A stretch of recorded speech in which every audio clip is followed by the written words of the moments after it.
Le minimalisme m'a fait détester les objets, mais il m'a aussi appris à les aimer. Et au cours des 6 dernières années où j'ai pratiqué le minimalisme, en essayant de nouvelles habitudes et expériences. J'ai tiré des leçons qui ont vraiment changé ma vie à bien des égards. Dans cette vidéo, je veux simplement en partager quelques-unes avec vous.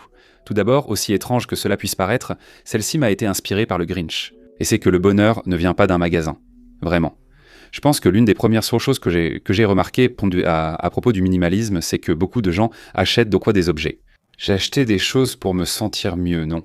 Tu es mal dans ta peau, tu vas acheter des vêtements, tu changes de look, tu fais ce que tu veux, et tu essaies de te sentir mieux, n'est-ce pas? Et souvent, quand j'achetais des choses, ce n'était pas vraiment pour les objets en eux-mêmes, c'était parce que j'essayais de réparer quelque chose qui n'allait pas dans ma vie. En dépensant, cherchant à me distraire et un pic de dopamine, j'ai tout essayé. Depuis que j'adopte le minimalisme, je me débarrasse de plus en plus de choses. J'ai compris que ces choses sont sans importance. Quand tu testes le minimalisme 30 jours ou 6 mois, tu t'en rends compte. Ensuite, quand tu sors, tu vas au centre commercial et tu te demandes « Mais c'est quoi tout ça? Qui achète ça? Qui pense qu'il a besoin d'une 12e paire de chaussures? Qui fait ça ?» Et ça paraît fou de sortir de ça quand tu es dedans, non? Et j'ai l'impression que j'ai un peu franchi cette frontière, où j'ai réalisé que toutes les choses que je poursuivais avant, pour me sentir mieux, pour me sentir inclus, pour avoir une meilleure image de moi, peu importe ce que c'était, rien de tout ça n'a d'importance. Ce n'est pas ça qui compte, c'est tes relations avec les gens, aider les autres, construire des choses dont tu es fier. C'est ta relation avec Dieu, peu importe ce que ça signifie pour toi, presque toute ta valeur personnelle, ton bonheur, tout ça. La dopamine que tu ressens à la salle de sport est meilleure que celle venant d'achats ou en passant du temps avec des amis. Cette dopamine vaut mieux qu'acheter un t-shirt, mais comme certains gagnent de l'argent avec ces achats, tout incite à dépenser pour des choses peu importantes. C'est quelque chose d'inventé. Ça n'existait pas il y a 50 ans, littéralement. Je dirais que la moitié des choses que j'achetais n'étaient même pas disponibles à l'achat il y a 50 ans, pendant toute l'histoire, jusqu'à récemment. Tu vois ? Une fois que je suis passé de ce côté, je n'arrivais pas à croire que j'étais resté si longtemps de l'autre côté. Je sais que je viens de parler des choses matérielles, mais j'ai aussi compris que ce n'est pas une question de possession. En adoptant le minimalisme, je voulais surtout me débarrasser de mes vêtements. Je sortais des sacs poubelles de choses inutiles, faisais le tri, me levais plus tôt et utilisais mon temps libre pour des activités utiles. C'était vraiment une question de faire de la place dans mon espace physique, tu vois. Mais ensuite, c'est passé à la paix mentale. Une fois ta maison rangée et tes essentiels gardés, il ne reste que tes affaires préférées. Non.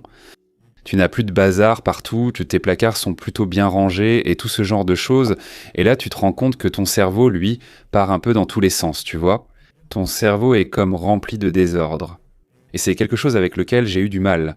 Mais j'ai l'impression que le minimalisme m'a vraiment fait prendre conscience du fait que nous ne sommes pas seulement encombrés par nos affaires. Dans cette société, on ne nous vend pas seulement des choses inutiles, mais il y a aussi des gens qui cherchent à capter notre attention, n'est-ce pas ?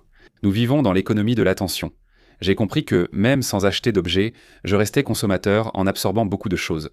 Des podcasts, de la musique, des vidéos YouTube, TikTok, Instagram, Facebook. Je consommais des médias comme si c'était la fin du monde. C'est comme si, à chaque fois que tu appuies sur le bouton, tu peux obtenir de la dopamine instantanément, sans aucun effort. Tu peux te distraire pour ne pas affronter le fait que tu ne fais pas les choses que tu veux faire dans ta vie, que tu sais que tu ne fais pas les habitudes que tu voudrais avoir, tu n'es pas dans la relation que tu aimerais avoir, tu n'es pas, tu sais, financièrement, là où tu voudrais être. Peu importe, tu peux te divertir en ouvrant ton téléphone, en écoutant quelqu'un penser pour toi, sans t'occuper de toi-même, n'est-ce pas ? En mettant de l'ordre dans mes affaires physiques, j'ai réalisé que l'espace mental était aussi quelque chose que j'appréciais vraiment. Non seulement j'ai un peu d'espace mental, mais je ne veux pas non plus que d'autres choses entrent dans mes oreilles. Tu vois, c'était comme ça. Ranger mon espace physique m'a aidé à clarifier mon esprit et à organiser mon espace numérique. La quantité de choses que je consomme physiquement et mentalement a fortement impacté mon esprit. Je sentais que je pouvais penser plus clairement, et c'est quelque chose avec lequel j'ai eu du mal par moments au cours des 7 dernières années. Je ne veux pas donner l'impression d'avoir été parfait ici parce que, honnêtement, les réseaux sociaux sont super addictifs et ils sont conçus comme ça. Des centaines de personnes travaillent à plein temps pour vous faire passer plus de temps sur leur application. C'est difficile, non ? Je pense que lorsque tu es libre et que tu sors de cet état de consommation constante, la créativité jaillit naturellement. Tu veux créer, construire, aller à la salle de sport, faire ce que tu veux, surtout quand tu n'es pas sans cesse influencé par les autres, quand tu es très sélectif. Quand tu penses au minimalisme, c'est moins mais mieux.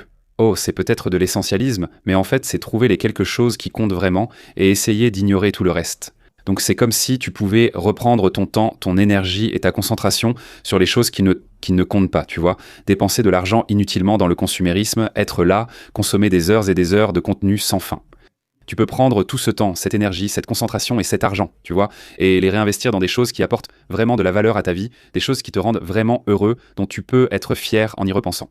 C'est ça le changement, et j'ai l'impression que tant que tu ne prends pas du recul, tant que tu ne t'extrais pas de cette zone, c'est vraiment difficile d'opérer ce changement. Si tu trouves cette tonte, si tu trouves ça utile, un like sur la vidéo me ferait plaisir et l'aiderait à toucher plus de monde.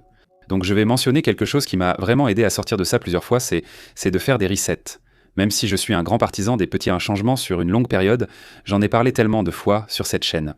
Quand tu achètes chaque jour sur Amazon ou fais juste du spam. Écouter 3 heures de podcast chaque jour, regarder 5 épisodes de Friends chaque soir. Parfois, faire un petit changement ne fonctionne pas. Ça ne marche vraiment pas. Parfois, ce qu'il faut faire, c'est un grand changement. Et souvent, pour moi, ces grands changements sont comme des remises à zéro. C'est prendre 7 jours pour réinitialiser complètement plusieurs aspects de ta vie, c'est prendre 30 jours. Ne dépense que pour l'essentiel. Parfois, il faut aller à la salle de sport chaque jour, un mois. Ces grands resets sont nécessaires dans la vie.